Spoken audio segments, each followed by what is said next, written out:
मित्रांनो, आज आपण स्वर्गसुख ही गावरान कथा पाहणार आहोत। कार्तिकीचे शुभांगी सोबत लग्न होऊन 5 वर्षे झाली होती। खरं तर त्यांचं लव्ह मॅरेज होतं, पण लव्ह मॅरेज असो वा अरेंज मॅरेज असो, लग्नानंतर सगळ्यांचे आयुष्य एकाच दिशेला जाते। जगातल्या प्रत्येक घराप्रमाणे या घरातही शुभांगीचं तिच्या सासूसोबत पटत नव्हतं। कार्तिकचे वडील समजूतदार होते। ते कार्तिकच्या आईला आणि शुभांगीला समजावण्याचा प्रयत्न करायचे, पण शेवटी स्वतःच मान टाकायचे। दोन बायकांच्या भांडणामध्ये कोणत्याही हुशार व्यक्तीने पडू नये हे म्हणतात ना, ते बरोबर आहे। कार्तिक सुद्धा वडिलांसारखा खूप समंजस होता। तो शुभांगीला व्यवस्थित समजून घ्यायचा, तसेच त्याच्या आईवर सुद्धा तो खूप प्रेम करायचा। पण जेव्हा दोघींमध्ये वाद व्हायचे तेव्हा त्याने जर कोणा एकीची बाजू घेतली तर दुसरीला राग यायचा, आणि जसं काही आभाळ कोसळलं आहे असं कार्तिकला वाटायचं। लवकर उठण्यापासून पटापट उरकण्यापासून ते रात्री लवकर झोपण्यापर्यंत प्रत्येक गोष्टीवर भांड्याला भांडं लागायचं। शुभांगी घरीच शिवणकाम करायची, तर कार्तिक एका विमा कंपनीमध्ये कामाला होता। ऑफिसमध्ये त्याला टार्गेट वगैरेचं बरंच टेन्शन असायचं, आणि घरी आल्यावर जर असे वातावरण असेल तर मग त्याने जायचं कुठे हा प्रश्न त्याला सारखा सतावत होता। त्याला कसलेच व्यसन नव्हते, तसेच घरीसुद्धा प्रत्येक गोष्टीमध्ये त्याचे व्यवस्थित लक्ष असायचे, म्हणजे कधी कोणत्या गोष्टीला कमी पडू देत नव्हता। तरी पण सकाळी कामावर जाताना आणि घरी आल्यावर नेहमी शुभांगी आणि सासूबाईचा वाद असायचा। अशा टेन्शनमुळे कार्तिकला बाळाचा विचार करायला वेळच मिळत नव्हता। कामावरून थकून घरी आल्यावर जेवून तो सरळ झोपी जायचा, कारण शुभांगीला कितीही समजावलं तरी तिच्या माहेरचे फोन काही कमी होत नव्हते। दिवसाला 3-3 वेळा शुभांगी तिच्या माहेरी फोन करायची, त्यामुळे सासूबाईची आणि नवऱ्याची देखील चिडचिड होऊ लागली।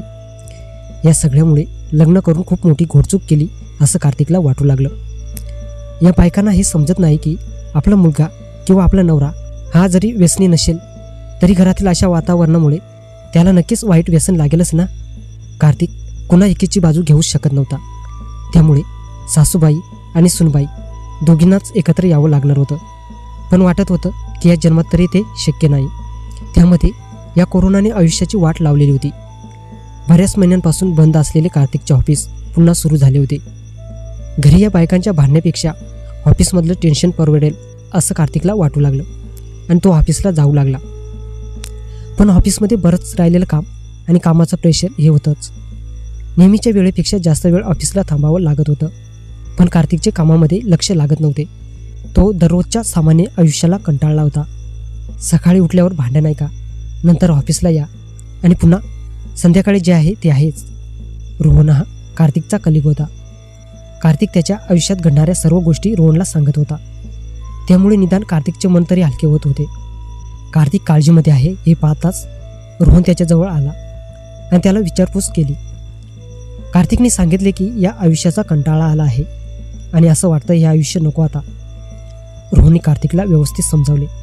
उगाचच डिप्रेशनमध्ये येऊन कार्तिकने कोणतेही चुकीचे पाऊल उचलू नये यासाठी रोहन कार्तिकला चौपाटीवर घेऊन गेला। तेथे गेल्यावर कार्तिकला थोडे बरे वाटले। बराच वेळ बसल्यावर मग दोघे घरी निघाले। रोहन त्याच्या घरी निघून गेला, तितक्यात कार्तिकच्या मोबाईलवर एक मेसेज आला। ओ रमा थाई या मसाज सेंटरकडून कार्तिकला तो मेसेज आला होता। कार्तिकला असा मेसेज या अगोदर कधी आला नव्हता। त्या मेसेजमध्ये थाई मसाजबद्दल माहिती दिली होती। कार्तिकने त्यावर दिलेल्या नंबरवर लगेचच फोन केला। तिथून एक मुलीने फोन उचलला। कार्तिकने त्याचा नंबर कुठून मिळाला याबद्दल चौकशी केली। त्यावर त्या मुलीने सांगितले की आम्हाला डाटाबेसमधून फोन नंबर मिळतात। त्यानंतर कार्तिकने त्या मसाज थेरपीबद्दल सविस्तर विचारले। संपूर्ण माहिती विचारल्यावर कार्तिकने त्या मसाज सेंटरचा पत्ता विचारला। ते मसाज सेंटर जवळच होते। कार्तिकने विचार केला की थोडीशी मसाज करून घेतली तर डोके तरी शांत होईल, आणि जो मनाचा थकवा आहे तो काही प्रमाणात का होईना दूर होईल। कार्तिकने त्याची बाईक काढली आणि त्या पत्त्यावर गेला। काही वेळातच तो त्या मसाज सेंटरजवळ पोहोचला। त्याने बाईक व्यवस्थित लावली। समोर असलेल्या इमारतीच्या पहिल्या मजल्यावर कार्तिकला ओ रमा थाई असा बोर्ड दिसला। हेच ते मसाज सेंटर असावं असं कार्तिकला वाटलं। कार्तिक त्या इमारतीमध्ये शिरला आणि पहिल्या मजल्यावर आल्यावर समोरच ओ रमा थाई मसाज सेंटर होतं। कार्तिक दरवाजा उघडून आतमध्ये शिरला। आतमध्ये शिरल्यावर कोरोना सुरक्षितेची विशेष काळजी घेतली जात होती। तसेच आतमध्ये गडद रंगाच्या भिंती आणि ठिकठिकाणी गौतम बुद्धांच्या प्रतिमा होत्या. एक सुंदर निसर्ग निर्मित करणारे म्युझिक तेथे लावलेले होते. ते म्युझिक ऐकून मन प्रसन्न होत होते. त्या मसाज सेंटरमध्ये एक वेगळाच ॲम्बियन्स होता. त्या ॲम्बियन्सने कार्तिकला थोडे फ्रेश वाटू लागले. काउंटरवर गेल्यावर तेथे असलेल्या मुलीने त्याचे हात जोडून स्वागत केले. तेथे असलेल्या वेगवेगळ्या मसाज थेरपींचा चार्ट त्याला दाखवला. त्या मुलीचे नाव मिया असे होते. कार्तिकला समजत नव्हतं की कोणती मसाज थेरपी निवडायची. त्यामुळे त्याने मियाला विचारले.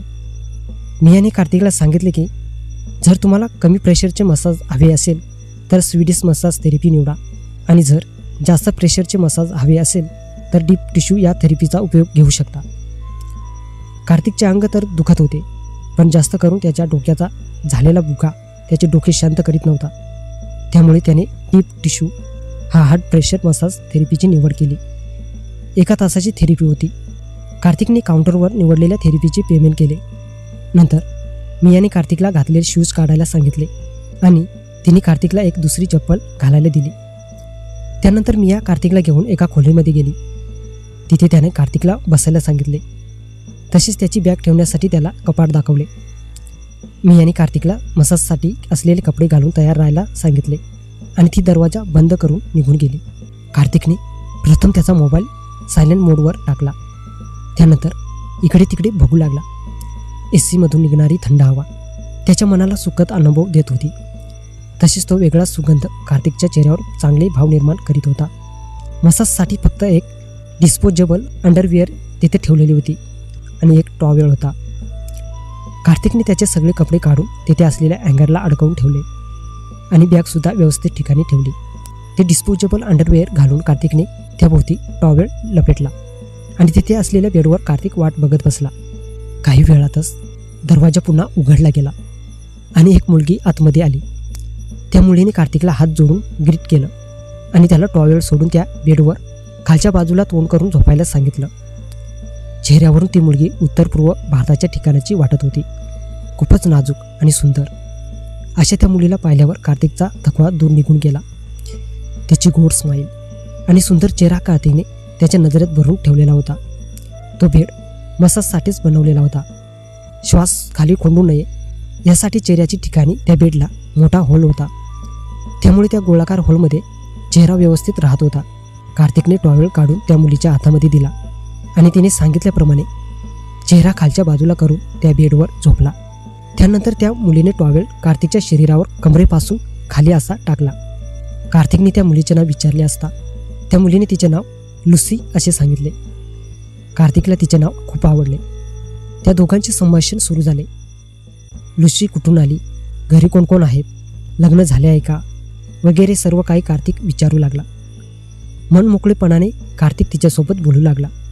प्रथम लुसीने कार्तिकच्या पायाच्या तळव्यांना व्यवस्थित साफ केलं आणि नंतर ती त्या बेडवर खालच्या बाजूने चढली. कार्तिकच्या दोन्ही पायांच्या मधोमध लुसी गुडघ्यावर बसली आणि कार्तिकचे दोन्ही हात तिने हातामध्ये धरून त्याचे शरीर तो पाठीमागे करून जितके होईल तितके स्ट्रेच करू लागली. तिने कार्तिकला तिचे दोन्ही हात घट्ट पकडून ठेवायला सांगितले होते, जेणेकरून पकड मजबूत राहील आणि सुटणार नाही. लुसीच्या कोमल हातांचा जेव्हा कार्तिकला स्पर्श झाला तेव्हा कार्तिकच्या मनामध्ये लुसीबद्दल आकर्षण होऊ लागले.